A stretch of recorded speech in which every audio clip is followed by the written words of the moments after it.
bantu matanya nama mana yang terus. Anak dia mak tenda. Kamu dah makan dapur.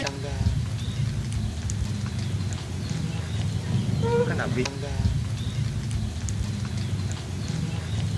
Anu bang, nah taruh bang. Taruhan.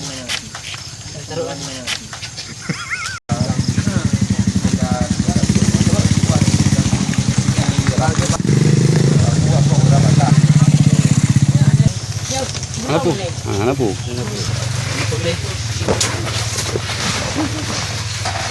Karena tinggal di tenda. Kami haraplah sama kalian minta bantuan.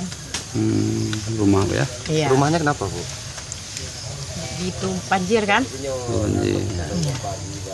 Tapi sekarang belum ada bantuan. Belum lagi. Udah berapa lama tinggal di tenda? 2 bulan Pak. Ya, 2 bulan. 2 bulan. 2 bulan. Ya. Baik kamu nyuka biji bercuti. Kadang-kadang masak. Jaga demam rahmat Ya, betul. Mau minta dia cik.